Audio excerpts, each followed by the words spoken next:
Hello students, it's Wasim sir here और आज हम लोग सीखने वाले हैं engineering mechanics subject. Engineering mechanics subject जो कि इंजीनियरिंग के फर्स्ट ईयर में होता है, common to all the branches, जिसका हम लोग ने लास्ट लेक्चर में इक्विलिब्रियम चैप्टर स्टार्ट किया था, है ना, जिसके हम लोग लैमिस थ्योरम के प्रॉब्लम सॉल्व कर रहे थे। अभी तक हम लोगों ने 5 प्रॉब्लम सॉल्व किए हैं। आज हम लोग बेसिकली लैमिस थ्योरम का प्रॉब्लम नंबर 6 स्टार्ट करने वाले हैं, जो कि मुंबई यूनिवर्सिटी के मई 2019 में पूछा हुआ प्रॉब्लम है। तो चलो डायरेक्टली बढ़ते हैं प्रॉब्लम की तरफ। प्रॉब्लम का स्टेटमेंट मैं यहाँ पे पढ़ लेता हूँ, देखते हैं। Find the weight of bucket B for the loading as shown in figure. और डायग्राम हम लोग को यहाँ पे दिया हुआ है। इस बी बकेट का हम लोग को वेट फाइंड आउट करना है। बकेट ए का वेट हम लोग को दिया है, ये 60 न्यूटन है ना, और बाकी के एंगल्स हम लोग को दिए हैं। यहाँ पे हम लोग ध्यान से देखेंगे तो हम लोग को सब में पहली चीज ये पता है कि लैमिस थ्योरम हम लोग कब अप्लाई करते हैं, जब सिर्फ 3 फोर्सेस हो, है ना, ओनली 3 फोर्सेस वहां पे होने चाहिए, तभी हम लोग लैमिस थ्योरम अप्लाई करते हैं। तो सब में पहले यहाँ पे हम लोग समझने की कोशिश करते हैं कि नंबर ऑफ फोर्सेस कितने हैं, है ना। तो सब में पहले ये सारा का सारा क्या है, केबल है, केबल कॉर्ड सिस्टम है। केबल कॉर्ड सिस्टम है तो उसमें क्या क्रिएट होगा, टेंशन क्रिएट होगा, है ना। और जब भी टेंशन होता है, टेंशन कभी भी कैसा होता है, अवे फ्रॉम द पॉइंट होता है। टेंशन कैसा एक्ट होता है, अवे फ्रॉम द पॉइंट। तो सब में पहले यहाँ पे F और E, इस FE में टेंशन क्रिएट होगा due to this load of 60 newton. इस लोड की वजह से इस FE में टेंशन क्रिएट होगा। टेंशन कैसे क्रिएट होगा, E से F की तरफ, बाहर की तरफ। ये पॉइंट है ना अपना, पॉइंट से बाहर की तरफ, आउटवर्ड होता है ना, मैंने बताया था। कभी भी टेंशन कैसे होता है, आउटवर्ड होता है, और रिएक्शन इनवर्ड होती है, टुवर्ड्स द पॉइंट होती है, या अवे फ्रॉम द पॉइंट रहेगा ना। इस टेंशन को नाम दे देंगे हम लोग TEF, है ना, E से F की तरफ। ओके, अब सिमिलर वे यहाँ पे इसका जो वेट है, वेट कैसा होता है, ऑलवेज डाउनवर्ड होता है। तो यहाँ पे इसका डायरेक्शन हम लोग बताएंगे डाउनवर्ड, दूसरा फोर्स हो गया। उसके बाद यहाँ पे देखो, इस वाली कॉर्ड में ये जो स्ट्रिंग है, इस स्ट्रिंग में देखो यहाँ पे भी वेट है, बकेट बी का कुछ वेट है और बकेट ए का कुछ वेट है। दोनों वेट इसके ऊपर आ रहे हैं, तो इसके ऊपर दोनों तरफ से रिएक्शन क्रिएट होगी। इधर से भी टेंशन क्रिएट होगा, इधर से भी टेंशन क्रिएट होगा, दो साइड का टेंशन होगा। देखो अब पॉइंट ई के लिए जो टेंशन क्रिएट होगा वो अवे फ्रॉम द पॉइंट रहेगा, ऐसे, है ना, इधर एक्ट होगा, है ना। इसको हम लोग नाम देंगे ई से सी की तरफ, TEC, है ना। अब सेम वे यहाँ से टेंशन क्रिएट होगा इधर, है ना, away from the point C से away from the point tension create होगा। इसको नाम दे देंगे हम लोग TCE, है ना। और ये दोनों जो टेंशन है ये कैसे रहेंगे, सेम रहेंगे, है ना। TEC will be equals to TCE रहेगा। क्यों? क्योंकि एक ही सिंगल स्ट्रिंग है, उसके ऊपर ही टेंशन क्रिएट हो रहा है। इसके वजह से इसके ऊपर और इसके वजह से इसके ऊपर टेंशन क्रिएट हो रहा है ना। जो कैसा रहेगा, इक्वल इन मैग्नीट्यूड रहेगा, अपोजिट इन डायरेक्शन रहेगा। दोनों में से कोई एक टेंशन आपने निकाल लिया तो दूसरा वाला टेंशन आपको मिल जाएगा, है ना। अब यहाँ पे ये जो लोड है, लोड का डायरेक्शन रहेगा डाउनवर्ड, है ना। तो यहाँ पे इसका डायरेक्शन हम लोग डाउनवर्ड बता देंगे, जो वेट हम लोग को निकालना है ना। अब यहाँ पे ये जो स्ट्रिंग है DC, इसके ऊपर भी टेंशन क्रिएट होगा, है ना। तो ये टेंशन कैसे रहेगा, ये रहेगा, इसको नाम दे देंगे हम लोग TCD। CD बोलो या DC बोलो चलेगा, है ना। तो कितने फोर्सेस हो गए, देखो 1 2 3 4 5 6 फोर्सेस हो गए ना। अब 6 फोर्सेस पे लैमिस थ्योरम कैसे अप्लाई करें, इसलिए हम लोग क्या करेंगे, लैमिस थ्योरम अप्लाई करेंगे पॉइंट्स पे ना। सबसे पहले पॉइंट E पे अप्लाई करेंगे, तो पॉइंट E के लिए 1 2 और 3, सिर्फ 3 फोर्सेस है ना। उसके बाद अप्लाई करेंगे पॉइंट C पे, तो पॉइंट C के लिए 1 2 और 3, सिर्फ 3 फोर्सेस है ना। सो अगर हम लोग पॉइंट E पे अलग से अप्लाई करते हैं और पॉइंट C पे अलग से लैमिस थ्योरम अप्लाई करते हैं, तो हम लोग को सिर्फ 3 फोर्सेस मिलेंगे और इजीली हम लोग लैमिस थ्योरम अप्लाई कर सकते हैं। सो हम लोग को वही करना है। तो सब में पहले क्या करेंगे, पॉइंट E पे अप्लाई करेंगे। क्यों? क्योंकि यहाँ पे हम लोग को 60 न्यूटन का फोर्स नोन है, यहाँ से हम लोग TEF और TEC फाइंड आउट कर सकते हैं। फिर पॉइंट C पे अप्लाई करेंगे और wait of bucket B find out करेंगे और प्रॉब्लम खत्म हो जाएगा, है ना। सो चलो सब में पहले अप्लाइंग लैमिस थ्योरम, है ना। क्या लिखेंगे, अप्लाइंग लैमिस थ्योरम। यहां पे लिख देंगे हम लोग applying Lami's theorem on Lami's theorem for point, कौन से वाले पॉइंट के लिए अप्लाई कर रहे हैं, E पॉइंट के लिए, है ना। अब E पॉइंट पे कौन से लोडिंग्स है, इसका हम लोग अलग से यहाँ पे डायग्राम बना देंगे सिर्फ E पॉइंट के लिए। देखो यहाँ पे मैं बना लेता हूँ डायग्राम छोटा सा E पॉइंट के लिए। यहाँ पे एक लोड है और इधर हमारा टेंशन जा रहा है और यहाँ पे एक हमारा टेंशन है। देखो 3 फोर्सेस है हमारे पास जो दिए हुए हैं। यहाँ पे ये वाला है हमारा TEC और यहाँ पे आ गया हमारा टेंशन TEF और नीचे है हमारा लोड कितना है, 60 न्यूटन का है। ये 3 फोर्सेस हमारे पास आ चुके हैं और हमारे पास यहाँ पे एंगल्स भी दिए, ये 20 डिग्री है और ये 40 डिग्री है, ठीक है। अब देखो ये वर्टिकल लाइन और ये हॉरिजॉन्टल लाइन, इसके बीच का एंगल कितना होगा, 90 डिग्री, तो ये 90 है। सेम वे ये हॉरिजॉन्टल लाइन और वर्टिकल लाइन के बीच का एंगल हो जाएगा 90 डिग्री ओके। अब यहाँ पे देखो, ये यहाँ से यहाँ तक ये टोटल कितना होता है, ये टोटल होता है 180। देखो यहाँ से यहाँ तक का, देखो एक हॉरिजॉन्टल लाइन से ये देखो ये पूरा एंगल कितना होता है, ये 180 होता है ना, ये टोटल 180 डिग्री होता है ना। अब ये 180 डिग्री में से इधर 20 और इधर 40, मतलब 60 माइनस कर दिया हम लोगों ने। देखो इधर से 40 है, इधर से 20 है, सो 180 में से 20 प्लस 40 कितना, 60 माइनस कर दिया हम लोगों ने। तो ये वाला एंगल हम लोग को मिल जाएगा। देखो ये वाला एंगल कितना है, ये वाला एंगल रहेगा हमारा 120। देखो है ना, ये वाला एंगल देखो टोटल 180 है, ये 20 प्लस 40 60 माइनस कर दिया 180 में से, तो ये कितना बचा अपना 120 डिग्री एंगल मिला हम लोग को, है ना। ये दो फोर्स के बीच का है ना। अब ये फोर्स और ये फोर्स के बीच का एंगल देखो, ये दोनों के बीच का एंगल कितना रहेगा 90 प्लस 40, है ना, तो ये आ जाएगा 130 डिग्री, है ना। सेम वे ये और ये फोर्स है ना, ये दो फोर्सेस के बीच का एंगल कितना रहेगा, देखो 90 प्लस 20 दैट इज 110 डिग्री, है ना। तो अभी देखो तीनों फोर्सेस के बीच के एंगल हम लोग को मिल चुके हैं। हम लोग लैमिस थ्योरम इजीली अब यहाँ पे अप्लाई कर सकते हैं ना। तो क्या लिखेंगे सब में पहले, बाय यूजिंग लैमिस थ्योरम, है ना। तो लैमिस थ्योरम क्या बोलता है, देखो यहाँ पे, है ना, इक्वेशन लिख देते हैं सब में पहले अननोन फोर्स लिखेंगे ये वाला, है ना, TEF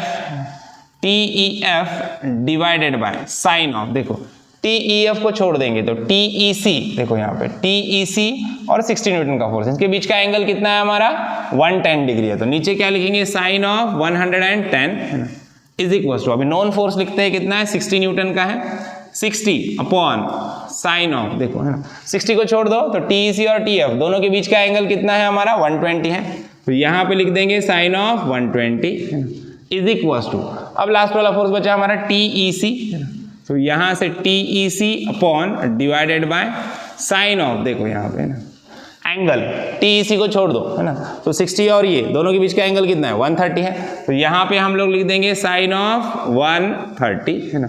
तो ये हो गया लैमिस थ्योरम का एप्लीकेशन। अब ये दो वैल्यूज को यूज करो, ये दो टर्म्स को यूज करो और आपको TF मिल जाएगा। देखो ये दोनों को यूज करेंगे 60, इसको भूल जाएंगे, ये दोनों को यूज करेंगे। अब देखो साइन 110 इधर डिवीजन में, इधर गया तो मल्टीप्लिकेशन में जाएगा और अपने को TF मिल जाएगा। देखो अब ये दोनों को यूज करेंगे यहाँ पे, देखो TEF इज इक्वल टू क्या होगा, साइन 110 डिवीजन में, इधर गया तो मल्टीप्लिकेशन में जाएगा, इसको भूल जाओ, सिर्फ दोनों को देखो, है ना। साइन 110 डिवीजन में, इधर गया तो मल्टीप्लिकेशन में जाएगा और यहाँ से हम लोग को क्या मिलेगा, TEF का वैल्यू मिल जाएगा। देखो साइन 120 इंटू ये साइन 110 डिवीजन का इधर आ गया मल्टीप्लिकेशन में, साइन ऑफ 110, है ना। अब ये सारा वैल्यू अच्छे से कैलसी में पुट करो तो यहाँ से हम लोग को TEF का वैल्यू मिल जाएगा 65.1 न्यूटन, है ना, 65.1 न्यूटन ये मिल गया TF का वैल्यू, है ना। अब TEC निकालना है तो ये दो टर्म्स को यूज करो, है ना, ये दोनों को वापस से लिख देंगे यहाँ पे, देखो 60 upon sine of 120 is equal to क्या है, TEC अपॉन साइन ऑफ 130। अब ये साइन 130 को इधर लेके आओ तो TEC का वैल्यू मिल जाएगा हम लोग को, देखो TEC इज इक्वल टू क्या होगा 60 upon sine of 120 into sine of क्या हो जाएगा 130, है ना। कैलसी में वैल्यू अच्छे से पुट करो तो यहाँ से हम लोग को TEC का वैल्यू मिल जाएगा 53.07 न्यूटन, है ना। देखो 53.07 न्यूटन ये मिल गया TEC। अब TEC और TCE दोनों का वैल्यू सेम है ना, तो यहाँ पे हम लोग को TCE भी कितना मिल गया 53.07 न्यूटन, है ना। तो TEC का वैल्यू भी कैसा है, सेम है ना, 53.07 न्यूटन। अब हम लोग क्या करेंगे, अब सेम हम लोग इक्विलिब्रियम कंसीडर करेंगे, लैमिस थ्योरम अप्लाई करेंगे पॉइंट C पे। पॉइंट C के भी तीन फोर्सेस है 1, 2 और 3। इसमें से इस वाले फोर्स की वैल्यू हम लोग को मिल गई, टेंशन इन TC ये मिल गया है। अब ये दो अननोन है ना, तो ये मिला, ये दो अननोन है, तो दोनों को हम लोग फाइंड आउट कर सकते हैं by applying Lami's theorem on point C। तो अब सेकेंड स्टेप हम लोग वही करने वाले हैं। तो क्या करेंगे, सब में पहले इस वाले डायग्राम को, इस कैलकुलेशन को रफ कर देंगे और लैमिस थ्योरम अप्लाई करेंगे पॉइंट, कौन से वाले पॉइंट पे अप्लाई करेंगे, अभी C पॉइंट पे। देखो है ना, यहाँ पे लिख देंगे हम लोग अभी applying Lami's theorem on point, which point, C point, है ना। सो ऐसा स्टेटमेंट लिख देंगे और सब में पहले इसका डायग्राम हम लोग ड्रॉ कर लेते हैं। देखो अब इसका C पॉइंट से कितने फोर्सेस निकल रहे हैं, यहाँ पे डायग्राम ड्रॉ कर लेंगे। पहला है हमारा वेट ऑफ बकेट B, है ना, इसको नाम दे देंगे हम लोग WB, है ना, जो हम लोग को निकालना है ना, डाउनवर्ड डायरेक्शन में। उसके बाद इधर हमारा जो नोन फोर्स है TCE जो नोन फोर्स है उसकी वैल्यू मैं यहाँ पे लिख देता हूँ, देखो 53.07 है ना, 53.07 न्यूटन। और यहाँ पे हमारा एक फोर्स जा रहा है जो टेंशन है हमारा अपवर्ड टेंशन, यहाँ पे ये है हमारा TCD, ये भी हम लोग को यहाँ पे फाइंड आउट करना है देखो। और हम लोग को ये वाला एंगल पता है 65 डिग्री और हम लोग को ये वाला एंगल पता है 20 डिग्री है, ठीक है। अभी बाकी के एंगल्स फाइंड आउट करते हैं और हम लोग लैमिस थ्योरम अप्लाई करेंगे। देखो तो सब में पहले यहाँ पे ये हॉरिजॉन्टल लाइन और वर्टिकल लाइन के बीच का एंगल होता है 90 डिग्री, ये 90 है, ठीक है। और ये देखो ये हॉरिजॉन्टल से यहाँ पे एक वर्टिकल लाइन हम लोग ड्रॉ कर लेते हैं, ठीक है। अब ये देखो ये यहाँ से इतना एंगल, ये कितना रहेगा, ये भी 90 डिग्री रहेगा, ठीक है। अभी ये देखो ये हॉरिजॉन्टल लाइन और ये वर्टिकल लाइन, देखो ये हॉरिजॉन्टल वर्टिकल के बीच में इस वाली लाइन, ये वाली लाइन और ये वाली लाइन, दोनों के बीच में एंगल कितना है 90 है। 90 में से 20 माइनस करते हो आप तो ये दो फोर्स के बीच का एंगल आपको मिल जाएगा। देखो ये दो फोर्स के बीच का एंगल कितना रहेगा, ये टोटल यहाँ से यहाँ तक 90 है, 90 में से 20 माइनस कर दो तो ये एंगल मिल जाएगा 70 डिग्री, है ना। ये दो फोर्स के बीच का एंगल मिला 70 डिग्री। उसके बाद ये दो फोर्स के बीच का एंगल, ये वाला एंगल है ना, ये वाला एंगल हम लोग कैसे निकालेंगे, 90 प्लस 65 करेंगे। देखो 90 प्लस 10 100, 100 प्लस 55 कितना हो जाएगा 155, है ना। तो ये वाला एंगल मिल जाएगा हम लोग को 155 डिग्री, ये 70 डिग्री मिला, ये 155 डिग्री मिला, है ना। अब ये एंगल हम लोग को कैलकुलेट करना है तो देखो यहाँ पे ये 90 है प्लस 20 है। अब ये वाला एंगल कितना रहेगा, देखो यहाँ से यहाँ तक ये हॉरिजॉन्टल लाइन वर्टिकल लाइन के बीच का एंगल है 90। 65, 90 में से 65 माइनस कर दो, 65 70 और 20 90, मतलब ये वाला एंगल कितना रहेगा 25 डिग्री, है ना। तो अब ये तीनों को ऐड कर दो 25, 90 और 20, देखो 90 प्लस 20 कितना हो जाएगा 110, 110 प्लस 125 135। तो देखो यहाँ से यहाँ तक का ये जो पूरा एंगल हो जाएगा, है ना, इस फोर्स से इस फोर्स के बीच का ये कितना हो जाएगा 135। तीनों का एडिशन किया 20, 90 और 25 तो कितना मिला 135। देखो 70, 155, 135 तीनों एंगल्स मिल चुके हैं। अब लैमिस थ्योरम हम लोग अप्लाई कर सकते हैं। तो चलो इक्वेशन फॉर्म करते हैं। इक्वेशन फॉर्म करने के लिए सब में पहले WB के लिखते हैं। देखो जो हमारा अननोन फोर्स है जिसकी वैल्यू हम लोग को निकालना है ना। अब इसको छोड़ दो तो TCD और 57.07 ये दो फोर्स के बीच का एंगल कितना है 135। तो इसके नीचे क्या लिखेंगे हम लोग साइन ऑफ 135 डिग्री, ओके। उसके बाद नोन फोर्स लिख लेते हैं, कितना है 53.07 अपॉन डिवाइडेड बाय, इसको छोड़ दो तो देखो TCD और WB दोनों के बीच का एंगल कितना है 155। तो नीचे लिख देंगे हम लोग sine of 155 is equals to, देखो अब लास्ट वाला फोर्स है हमारा TCD, देखो TCD अपॉन, देखो TCD को छोड़ दो तो हमारा 53.7 और WB दोनों के बीच का एंगल कितना है 70 है। तो यहाँ पे हम लोग लिख देंगे साइन ऑफ 70, ठीक है। इक्वेशन फॉर्म हो गई हमारी। अब क्या करना है, अब सिंपल दो टर्म्स को यूज करना है। यहाँ पे देखो पहले ये दो टर्म्स को यूज करेंगे WB मिलेगा, सिर्फ दोनों को देखना है। देखो इसको भूल जाओ, सिर्फ ये दोनों को देखो। साइन 135 इधर डिवीजन में इधर गया तो मल्टीप्लिकेशन में जाएगा, है ना। तो देखो यहाँ से हम लोग को WB का वैल्यू मिलेगा, देखो 53.07 अपॉन साइन ऑफ 155 इंटू ये डिवीजन का इधर मल्टीप्लिकेशन में चला गया तो ये क्या हो जाएगा साइन ऑफ 135, है ना। अब इसको अच्छे से कैल्सी में पुट करो और कैलकुलेट करो तो यहाँ से हम लोग को वेट ऑफ बकेट बी का वैल्यू मिल जाएगा 88.79 न्यूटन, है ना। सो 88.79 न्यूटन जो हम लोग को फाइंड आउट करने के लिए बोला था प्रॉब्लम में वेट ऑफ बकेट बी, वो हम लोगों ने यहाँ पे फाइंड आउट कर लिया है। वैसे तो हमारा प्रॉब्लम यहाँ पे खत्म हो चुका है और कुछ फर्दर फाइंड आउट करने की जरूरत नहीं है। लेकिन यहाँ पे एक और अननोन फोर्स दिख रहा है हम लोग को TCD, टेंशन इन CD, है ना, उसको भी हम लोग लगे तो फाइंड आउट कर लेते हैं। उसके लिए हम लोग ये दो टर्म्स का यूज करेंगे।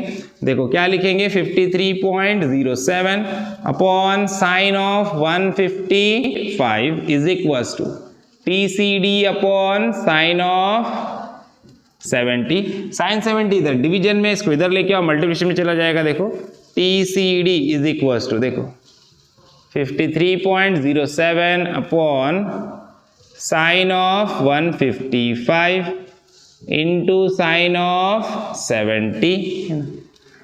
अभी ये सारा वैल्यू अच्छे से कैलसी में पुट करो और कैलकुलेट करो, तो यहाँ से हम लोग को TCD का वैल्यू मिल जाएगा 118 न्यूटन, है ना। तो ये मिल गया tension in link CD, tension in cord CD, है ना। तो इस तरह से यहाँ पे हमारा प्रॉब्लम खत्म होता है। आई होप आपको प्रॉब्लम अच्छे से समझ में आया है, सारे कंसेप्ट अच्छे से क्लियर हुए हैं। वीडियो अच्छा लगा है तो वीडियो को लाइक कीजिए और ज़्यादा से ज़्यादा अपने दोस्तों के साथ शेयर कीजिए और चैनल को सब्सक्राइब करना ना भूलिए। तो मिलते हैं नेक्स्ट वीडियो में नेक्स्ट प्रॉब्लम के साथ, तब तक के लिए थैंक यू, बाय बाय।